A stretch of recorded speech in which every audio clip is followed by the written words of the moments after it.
Right, thank you so much for that. We're also being joined by Subir Bhaumik, journalist, and Syed Burhan Kabir, journalist from Dhaka, chief editor Bangla Insider. Thank you so much, both of you, for joining us. Mr. Subir, let me just come to you first.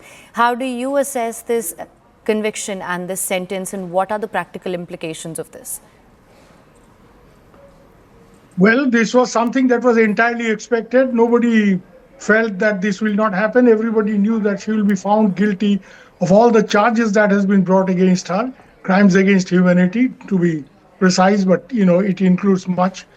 And we were expecting this, so nobody's surprised. People may not be amused by the way this judgment has been pronounced or what has led, to this judgment, but nobody is surprised. Nobody. Certainly not in the Hasina camp. They were expecting it, which is why her son went to the Reuters, gave an interview to the Reuters yesterday. They also said, that we are expecting this.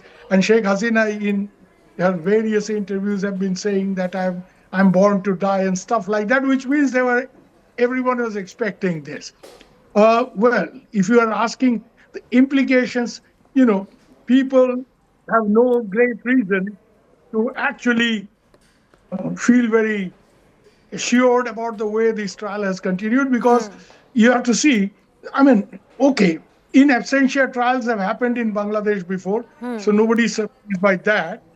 But, the state appointed defense counsel, he got the full body of evidence just 5 weeks ago. And it's such a detailed kind of a thing that he did not have, I'm quite sure, he did not have enough time. But he didn't ask for enough time as well. He didn't ask for extending the time to go through the charges and the way they have been framed. So, there are many people who are no friend of Sheikh Hasina, people like David Bergman, Right. who is a columnist on Bangladesh, have said that this whole trial smacks, of grave injustice in many ways, because the state-appointed counsel did not ask for adjournment, didn't ask for time, and the trial went on. Without. There is a strong case for inadequate opportunity of defense. That's purely from the All legal right. point of view. All But right. nobody is surprised. This is a political judgment. This is a political verdict. And nobody is at all surprised by this. The Okay. implication. Now, as far as, because Boran Bhai will be talking in more details about the judgment and the impact in Bangladesh, I'm quite sure. Let me take it from the Indian point of view. From the Indian point of view, this is a serious matter, because now India is caught between the rock and the hard place. If you send back Sheikh Hasina, you will be throwing a trusted ally to the wolves, because she is definitely going to be hanged. If you don't send her back, your relation with Bangladesh goes for a toss. And I'm fairly sure that when the Bangladesh NSA, National Security Advisor, Mr. Khalilur Rahman, comes to India 2 days from now, this is one of the. India may be making a lot of, India has a lot of things to raise with him, Right. especially, growing military to military relations with Pakistan and all kinds of stuff. But I think as a counter, they are going to say, well, send back Sheikh Hasina. Well, it was in her time that the extradition treaties were done with India. So now you send her back. So India, if they have to send back Sheikh Hasina, it's like throwing a trusted ally to the wolves. And if you don't send her back, your relationship with Bangladesh goes on a free fall. So this is the immediate implication I can think of. All right. And of course, there will be violence, there will be trouble in Bangladesh, because Awami League still is a formidable force with presence in the grassroots. It's true that their leadership is mostly in India, the senior leadership. But interestingly, those who are in Bangladesh, Right. they have greater credibility with the grassroots level population. The All people right. who are here, the senior leaders and others, they are the people who were sort of accused of various, All right. misconduct All right. during their tenure in power. So there will be some problem, but I think Boran Bhai can enlighten you Right, more about absolutely. what's going to Let me happen in Bangladesh. Right, absolutely. Let me just bring in Mr. Boran as well. Thank you so much for staying on with us. Now, of course, I want to ask you what your assessment of this is, and also how do you view the legitimacy and the credibility of the ICT conviction and sentence? Oh, is this today's judgment? First of all, I want to say it's a mockery. And we all said before that the judgment was premeditated, and everyone, as Dada said, that everyone predicted that this type of judgment and verdict will be come out from this ICT court. And there are some certain things to be noted. The whole proceedings of this ICT trial was just a drama like thing, and everything was pre-planned, and it is just a revenge of 1971.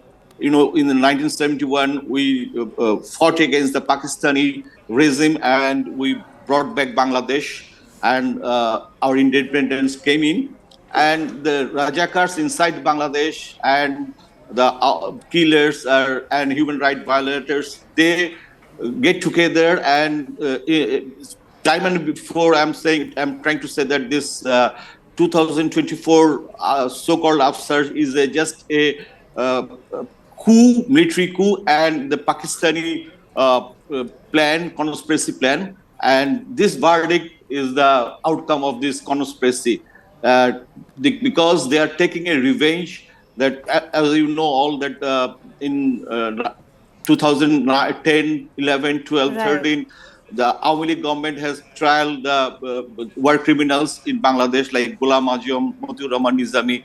And if you see the whole trial proceedings, the chief prosecutor was a Jamati guy, and there is a conflict of interest, and all the members sitting in the courtroom, they were directly or indirectly connected with Jamaat and anti-liberation forces. So this verdict is very much clear that Bangladesh is now in hand of anti-liberation forces, and it is very good for pro-liberation forces that those who had a feeling that Bangladesh, Sheikh Hasina's regime was bad, Sheikh Hasina's regime was full of corruption and all these things. But now the people are feeling that there was a fraud. In the name of movement, it was a Jamati coup, anti-liberation and pro-Pakistani coup.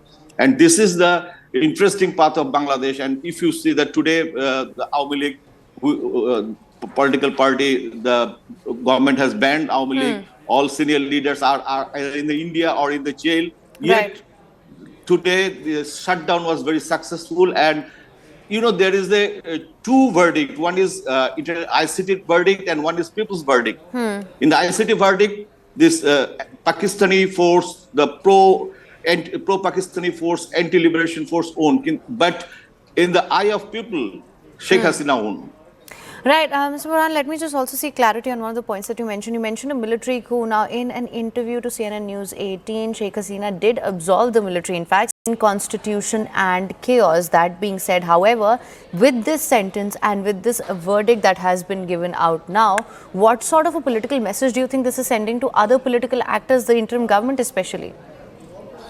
Interim government is in the hand of Jamaat and pro-Pakistani, and there is just a doll-like government, and they're acting whatever Jamaat and anti-liberation force are wanting. So I don't think that they don't have any ground, and they are just in the power with the blessings of anti-liberation forces. So this government, I don't think that there is a proactive government exists in the country, because the law and order situation and everything is out of control, and government is not doing anything about those things. They have only two ways. Agenda one, fulfilling the Jamaat's and Pakistani desire, and second thing is the selling the port and other institution. Dr. Yunus has his own personal interest, own personal business, and he is doing all these things.